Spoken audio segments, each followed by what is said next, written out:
പിടിക്കുന്നവരുണ്ടെങ്കിലേ ഒന്ന് ചോദിക്കണം. പിടിക്കുന്നവരെ നമുക്ക് എതിർപ്പൊന്നുമില്ല. നിങ്ങൾ വെക്കുമ്പോൾ നമുക്ക് ഇതുപോലെ സൗകര്യം ചെയ്തു തന്നാൽ മതി. അൽഹംദുലില്ലാ, നമുക്കൊരു സൗഹൃദമായിട്ട് പോകണല്ലോ, വിഷയങ്ങൾ നടക്കണല്ലോ. ഇതിലൊരു 10 വോട്ട് ആരൊക്കെ ജയിക്കണ വിഷയമൊന്നും പതിയിലില്ല. മാറും മറ്റേ ഏതെങ്കിലും നേട്ടങ്ങളോ അതില്ല. നമ്മളിത് പിടിക്കുന്നത് എൻ്റെ മൗലവിക്ക് കൊടുക്കാം, മൗലവിൻ്റെ എനിക്കും തരാം, മൗലവി പിടിക്കുന്ന പ്രസംഗ സമയത്ത് നമ്മൾ പിടിക്കാൻ സൗകര്യം ഏർപ്പെടുത്തി തരാം. അൽഹംദുലില്ലാ, അങ്ങനെ വേണ്ടത്, മനുഷ്യത്വമോ ചെയ്യേണ്ടത്. പക്ഷെ ശ്രദ്ധിക്കണം, ഒരു പിടിക്കൽ മാത്രം, അതിന്റെ സ്വിച്ച് മാത്രം ശ്രദ്ധിക്കരുത്, പ്രസംഗം കൂടെ ശ്രദ്ധിക്കുക. എങ്കിലേ കാരണം പിടിച്ചോണ്ട് ക്ലിയർ കുറഞ്ഞിട്ടുണ്ടെങ്കിൽ മൗലവിക്ക് വിശദീകരിച്ച് കൊടുക്കണമെങ്കിൽ നിങ്ങൾക്ക് അറിയേണ്ടി വരും. അതിനുവേണ്ടി നിങ്ങൾ കേട്ടോ. പേരോടുസ്താദിനെ വിമർശിക്കാൻ വേണ്ടി മാത്രം കേസറ്റ് കേട്ടാൽ ഇന്ന് സുന്നത്തമായത്ത സജീവ പ്രവർത്തകനാണ്. അള്ളാഹു നമ്മളെ പിടിക്കുന്നവർക്കൊക്കെ ഹിദായത്ത് കൊടുക്കുമാറാകട്ടെ.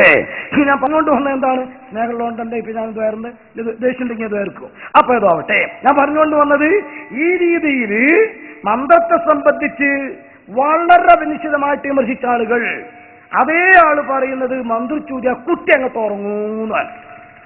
അത് അയാളങ്ങനെ തിയറി പറഞ്ഞു എന്നല്ലാതെ പ്രാവർത്തികാക്കാൻ വേണ്ടിയിട്ട് പറഞ്ഞതൊന്നും അല്ല. അത് പ്രാവർത്തികാക്കാൻ വേണ്ടി പറഞ്ഞതൊന്നും അല്ല. പിന്നെ അതങ്ങനെ അങ്ങ് പറയേണ്ടി വന്നു എന്നേ ഉള്ളൂ എന്നൊരു തോന്നല് ചിലപ്പോൾ ചില ആളുകൾക്കുണ്ടാവും. എന്നാൽ കേട്ടോളൂ, ഡോക്ടർ സുബൈർ മൗലവി, അദ്ദേഹം ജിന്ന് സ്പെഷ്യലിസ്റ്റാണ്. അദ്ദേഹത്തിന്റെ അടുത്ത് ട്രീറ്റ്മെന്റിന് വേണ്ടി പേഷ്യൻസുകൾ വരും. പ്രശ്നം പലതും പറഞ്ഞു കൂട്ടും. ഇയാൾക്ക് തോന്നും ഈ രോഗിക്ക് ഇഞ്ചക്ഷൻ കൊടുത്താൽ ശരിയാവൂല, ഓപ്പറേറ്റ് ചെയ്താലും നന്നാവൂല, അപ്പൊ ഇയാൾക്ക് വേണ്ടത് അസ്മ എന്നാണ്. അങ്ങനെ അയാളോട് പ്രാർത്ഥിക്കാൻ പറഞ്ഞു. പടച്ചോനോട് പ്രാർത്ഥിച്ചിട്ടും രോഗം സുഖമായില്ല. നോക്കണം നിങ്ങള്, പടച്ചോൻ പോരെന്നാണ് ഇപ്പൊ ചോദിക്കരുത്. ആ ചോദ്യം ആരും വെട്ടിലാക്കുകയും ചെയ്യും.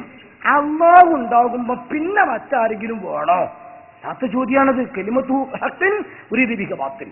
അങ്ങനെയാണ് നല്ല ചോദ്യം. അല്ലാഹു മാത്രം പോരെ. അതുപോലെ ചിലപ്പോൾ ചോദിക്കും, അള്ളഹാനോട് ചോദിക്കലോ നല്ലത്, മഹാന്മാരോട് ചോദിക്കലോ നല്ലത്? ആ പച്ചവാക്കര അള്ളഹാനോടൊന്ന് പറയുമല്ലോ അതിനും വേണ്ടിയിട്ട്. അങ്ങനെ കുറെ നമ്മൾ ചിലപ്പോൾ ചോദിക്കും, ദിക്റല്ലോ ഖുർആൻ ഓതലോ നല്ലത്? അറിയാത്തവരിങ്ങനെ ഉദഊനി അസ്തജിബ് ലക്കും, എന്നോട് ചോദിച്ചോളൂ ഞാൻ തരാമെന്ന് അള്ളാഹു ഏറ്റതാണ്. തന്നെയുമല്ല, ഫൈദാ സഅലക ഇബാദി അന്നി ഫഇന്നി ഖരീബ് ഉജീബു ദഅവത്തദ് ദാഇ ഇലാ ദഅനി, എന്നോട് ചോദിച്ചാൽ ഉടനെ ഉത്തരം കൊടുക്കും. അപ്പൊ പിന്നെ എന്തിനാണ് മറ്റുള്ള ആളുകളെ മന്ത്രമൊക്കെ? പക്ഷെ കുടുങ്ങി. നമ്മുടെ ഡോക്ടർ സുബൈർ മൗലവിന്റെ അടുത്തേക്ക് രോഗികൾ വന്നപ്പോൾ അള്ളാഹിനോട് ചോദിച്ചിട്ടൊന്നും ഉത്തരം കിട്ടുന്നില്ല. ലാസ്റ്റ് അയാൾ എന്ത് ചെയ്തു പറയുന്നത്? 1 നമ്പർ മന്ത്രം ഡയറക്റ്റ് അല്ല, വെള്ളത്തിലേക്ക് മന്ത്രിച്ചൂതിന്ന. എന്നിട്ട് ആ വെള്ളം കുടഞ്ഞപ്പോ ശൈത്താൻ പോയില്ല. അല്ലാഹ് മുജറബ. അനുഭവജ്ഞാനം അയാൾ പറയാണ്. അത് ഞാൻ പറയുമ്പോൾ പത്തപ്പിന് ഈ തമാശയാക്കിയിട്ടാ പറയുന്നത്, വെറുതെ പറയാവും.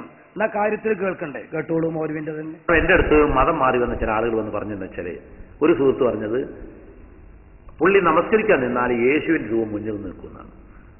യേശുവിന്റെ രൂപം മുന്നിൽ നിൽക്കും, എത്ര കാണിച്ചാലും അത് പോവില്ല. എന്നിട്ട് അദ്ദേഹം എന്ത് വിചാരിച്ചു, എന്നാ ഞാൻ ഇത് പോകാൻ വേണ്ടിയിട്ട് അല്ലാഹൂന്ന് ഇങ്ങനെ വലിയ അക്ഷരത്തിൽ എഴുതിയത് മനസ്സിൽ കണ്ട അതിന്റെ മുന്നിൽ നമസ്കരിക്കാന്ന് വിചാരിച്ചു. എന്നാലും ഇതങ്ങൾ പോയിക്കൊള്ളും, അപ്പോൾ ഇത് പോവില്ല. അങ്ങനെ ഇയാൾ എൻ്റെ അടുത്ത് വന്നപ്പോൾ ഞാൻ പറഞ്ഞു, നിങ്ങൾ പ്രാർത്ഥിച്ചാൽ മതി. അങ്ങനെ ഞാൻ മടക്കി വെച്ചു. വീണ്ടും അദ്ദേഹം വന്നിട്ട് പറഞ്ഞു, സാറ് എന്തായാലും പോകുന്നില്ല, അത് നിങ്ങൾക്ക് എന്തെങ്കിലും വേറെ മാർഗത്തിൽ അത് കളയാൻ പറ്റും. അങ്ങനെ ഞാൻ അദ്ദേഹത്തിൻ്റെ അടുത്ത് നിന്ന് ഖുർആൻ ഓതുകയും ഖുർആൻ ഓതിയ വെള്ളം അദ്ദേഹത്തിന്റെ മുഖത്ത് ഇങ്ങനെ തളിക്കുകയും ചെയ്തു. അപ്പൊ ഈ രൂപ പ്രത്യക്ഷമായി. പിന്നെ രൂപം വന്നിട്ടില്ല എന്നാണ്. ഈ എന്ന മൗലവിമാരൊക്കെ അവര് മന്ത്രി ചൂതിയിട്ട് പിശാച്ച് പോയിട്ടുണ്ടെങ്കിൽ നമ്മളെ ഉള്ളാട്ടങ്ങൾ പാപ്പാനൊക്കെ കാറ്റ് തട്ടുമ്പോഴത്തിന് ഓടൂല ചെയ്താൻ. ആലോചിക്കോങ്ങൾ അല്ലേ? അല്ല, ആലോചിക്കോങ്ങള്. ഇവർ ഈ മൗലവിമാരെ കണ്ടാൽ തന്നെ പിശാച്ച് ഇങ്ങോട്ട് കയറി കൂടെ നോക്കുന്നില്ല, അല്ലാതെ ഓടുമോ?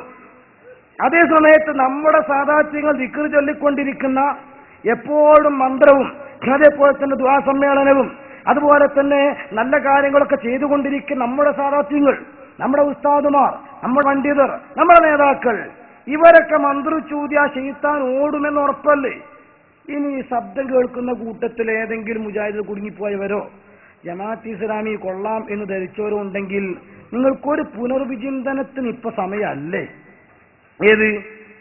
അപ്പൊ ഞങ്ങളെ മൗലിമാർ ഇത് മന്ത്ര ശിർക്ക തെറ്റാന്ന് പറഞ്ഞാൽ എന്റെ വലിയപ്പം മരിച്ചുപോയില്ലേ, എത്ര ആളുകൾ വന്നിട്ട് പറഞ്ഞു ആ മൊല്ലാക്കടുത്തൊന്ന് കൊണ്ടുപോയിക്കോ, ആ തങ്ങളെടുത്തൊന്ന് കൊണ്ടുപോയിക്കോ. ഡോക്ടർമാരെ വിട്ടിട്ട് കളിയില്ല, ആള് കാലിയായി പോയില്ലേ. ഇപ്പൊ വല്ലിപ്പ ജീവിച്ചിരിപ്പുണ്ടെങ്കിൽ മൗലവിന്റെ അടുത്ത് മന്ത്രിക്കാൻ കൊണ്ടുപോകായിരുന്നല്ലോ. ആ ജിബിലിന് ഇയാൾ അടുത്ത് വന്നിട്ടില്ല എന്ന് ഉറപ്പല്ലേ? ഈ മൗലിമാരെ കൂടെ നിന്നാൽ എന്റെ കുടുംബം തകരും.